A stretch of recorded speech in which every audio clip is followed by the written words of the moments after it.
Bismillahirrahmanirrahim. Assalamualaikum warahmatullahi wabarakatuh. Alhamdulillahirrabbilalamin. Allahumma salli ala Sayyidina Muhammadin salatan taj'aluna biha min ahlil ilmi wa zahiran wa batinan wa tahsyuruna bi ibadika salihin fi dunyana wa ukhrana wa ala alihi wa sahbihi wa sallim. Alhamdulillah, bersyukur kita kepada Allah selalu diberikan kesehatan, kesempatan untuk sama-sama memberikan edukasi, sama-sama belajar di channel YouTube ini, selalu diberikan kesempatan untuk terus bisa saling mendoakan satu sama lain.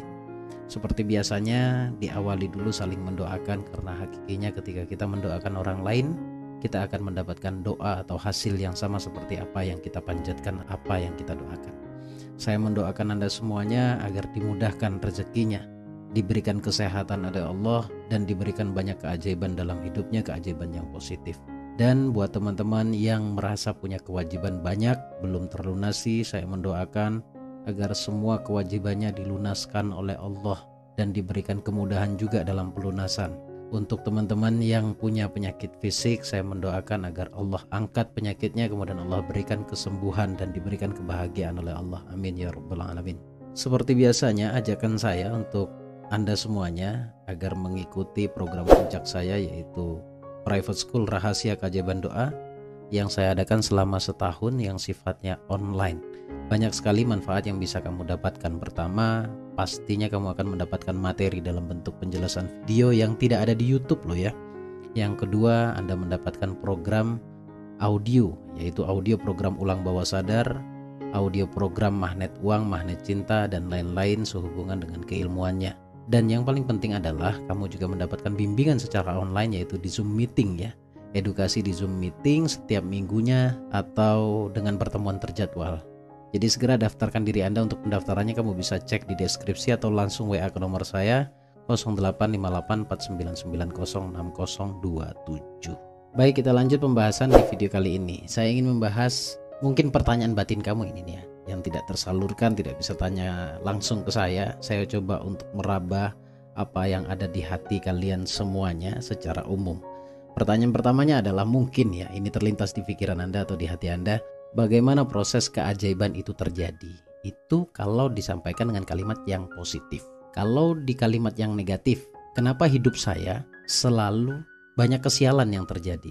Kenapa kesialan selalu datang bertubi-tubi dalam hidup saya? Sebenarnya jawabannya satu ini. Tetapi di dalam satu tersebut ada beberapa komponen sebenarnya. Jadi tolong simak video ini sampai selesai, jangan di skip karena nanti bisa gagal paham sehingga gagal juga untuk prakteknya. Baik, jawabannya di kedua pertanyaan tersebut simple. Disebabkan oleh syukur dan sedekah. Atau mungkin karena melalaikan, tidak melibatkan Allah dalam setiap perkara hidupnya. Bagaimana dengan yang non muslim nih Gus? Bagaimana caranya harus melibatkan Allah? Begini, setidaknya melibatkan Tuhan, melibatkan setiap kejadian dan merasa bahwa hidup ini memang sudah diatur oleh Allah. Jadi kita tinggal jalani saja, kita tinggal program pikiran kita sebaik mungkin. Setelah itu kita berdoa, dan setelah itu benar-benar kita pasrahkan kepada Allah. Saya mulai dari yang awal tadi jawaban saya, karena kurang syukur dan kurang sedekah. Kalau pertanyaannya bagaimana proses keajaiban itu terjadi? Karena syukur dan sedekah. Kalau pertanyaannya kenapa hidup saya selalu sial? Jawabannya hanya dua itu tadi. Ya, satu sebenarnya, tetapi di dalam satu banyak komponen. Anggap saja syukur dan sedekah. Jadi kalau orang hidupnya tanpa bersyukur, kan kalau bersyukur orang pasti bersyukurnya kepada Allah ya, bukan kepada selain daripada Allah. Kalau kamu bersyukur, pastilah Allah berikan kebahagiaan, baik itu dalam pengabulan doa ataupun kondisi hidup yang membahagiakan. Seperti itu ya. Jadi syukurmu harus ditingkatkan. Kalau syukurmu itu semakin low, semakin rendah, maka potensi kesialan itu datang terus dalam kehidupan kamu. Mau nggak mau, mungkin kalau ada yang bertanya, lantas apa yang harus saya syukur Gus kalau misalkan saya nggak punya apa-apa? Bukankah kalau orang bersyukur itu harus bersyukur atas apapun yang sudah dimiliki? Jadi kalau kamu berpikir bersyukur atas sesuatu yang belum kamu miliki, ya error nanti jadinya. Jadi lihat dulu kamu punya apa sekarang. Minimal nih, saya buka dikit nih. Kamu memiliki hidup loh. Hidupmu itu mahal. Kamu punya nafas, kamu diberikan akal. Ya, sebelum orang menjalani bisnis itu akalnya harus jalan dulu. Gimana kalau akalnya nggak jalan? Kan nggak bisa. syukuri dulu apa yang kamu miliki, apapun itu. Minimal ya, kamu punya rumah, minimal kamu punya kendaraan, walaupun ternyata nominal kewajibanmu jauh lebih gede daripada yang kamu miliki sekarang. Kewajibanmu tuh bisa lunas asal kamu benar-benar mengerti ilmu syukur. Lalu yang kedua adalah sedekah. Sebenarnya sedekah ini adalah sebuah ekspresi pengaplikasian dari rasa syukur itu sendiri. Jadi kalau kamu bersyukur, syukurnya maksimal, kamu tahu cara berterima kasih kepada Allah itu seperti apa. Dan orang-orang yang paham tentang ilmu sedekah ini, mereka hidupnya akan tenang. Kenapa? Kalau mereka berbagi, hatinya tenang. Saya tidak mau bilang bahwa seakan-akan saya mengatakan sedekah itu mudah banget ya. Enggak, bahkan saya mengakui sedekah itu berat loh. Berat. Kenapa kok berat? Ya memang balasannya luar biasa. Balasannya luar biasa. Dan janjinya begitu pastinya kalau tentang sedekah. Silakan Anda cari beberapa referensi dimanapun, di kitab manapun. Kalau sudah bicara kaya, pasti bicara sedekah. Kalau bicara healing, kesehatan, pasti bicara sedekah. Emang terkesan nggak masuk akal, gitu, nggak masuk akal. Saya sedang tidak punya duit, Gus. Yang saya doakan, yang saya minta ke Allah adalah duit. Bagaimana cara saya bersedekah? Kalau beneran kamu tidak memiliki uang, kamu bisa sedekah tenaga, kamu bisa membantu. Kemudian kamu bisa bersedekah untuk dirimu sendiri, ya, dengan cara apa? Dengan cara kamu menyenangkan hatimu sendiri. Jadi isi hati harus positif. Jangan isi dengan kebencian, jangan isi dengan dendam, jangan isi dengan luka. Saya menganggapnya itu adalah sedekah positif untuk dirimu sendiri. Tetapi kalau misalkan punya uang, jangan juga sedekah begitu saja. Karena berhubung yang kamu minta adalah rezeki yang banyak kepada Allah, disesuaikan. Ini kembali lagi kepada kamu. Lalu kesimpulannya apa sih sebenarnya yang ingin saya sampaikan di sini? Kesimpulannya adalah di poin ketiga, di saat tadi di video awal saya mengatakan bahwa selalu libatkan Allah. Kesimpulannya di situ. Ketika orang hidup tidak melibatkan Allah dalam kehidupannya, coba perhatikan baik-baik. Yang ada adalah waham atau sangka-sangka yang negatif. Yang ada adalah kesialan dalam kehidupannya. Kenapa? Kalau orang ingat sama Allah, kalau orang terus berkomunikasi dengan Allah, kalau orang terus melibatkan Allah dalam setiap perkara hidupnya, ditenangkan oleh Allah. Ini juga akan mengarah kepada bagaimana menyikapi hidup. Jadi orang kalau sudah berpasrah kepada Allah, sudah selalu melibatkan perkara hidupnya, melibatkan Allah maksud saya. Pertama dia akan ditenangkan, dan kemudian urusannya akan dimudahkan, dan setiap doanya mudah untuk Allah kabulkan. Karena orang kalau sudah berserah diri kepada Allah, melibatkan Allah, berserah diri kepada Allah, dia percaya bahwa apa yang ada di dalam dirinya, apa yang sudah dia miliki adalah titipan belaka. Kalau bicara titipan, tidak hanya yang positif saja, tidak hanya hartamu, tidak hanya hal-hal yang positif yang kamu miliki, tetapi hal-hal negatif yang kamu rasakan itu juga punya Allah. Maka jangan merasa kamu bisa menyelesaikannya sendiri. Artinya kalau punya masalah, punya kewajiban, punya kesusahan, punya kesialan, duduklah sejenak. Saya berulang di video saya selalu mengatakan hal ini. Duduklah sejenak, berkomunikasilah dengan alam semesta, berkomunikasilah dengan Allah, berkomunikasilah, berdamailah dengan dirimu. Kalau kamu tak sanggup untuk menahan atau memiliki masalah yang kamu emban hari ini, setidaknya kamu kembalikan, berpasrahlah di sana. Berpasrahlah di sana. Kamu pasti pernah atau sering menemukan ayat 1000 dinar, ada 2 ayat saja di sana.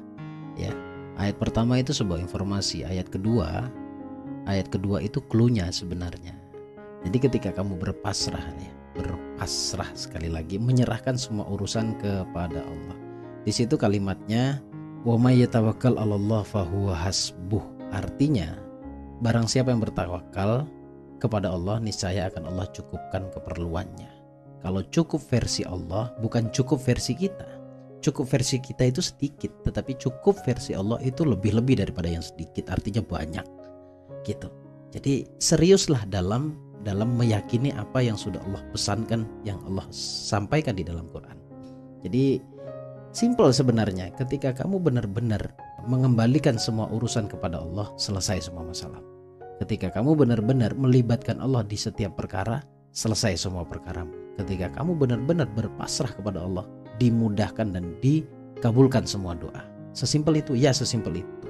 Cuman kalau bicara mindset ya, kadang-kadang kita itu mengatakan percaya kepada Allah tetapi hati tidak benar-benar percaya kepada Allah.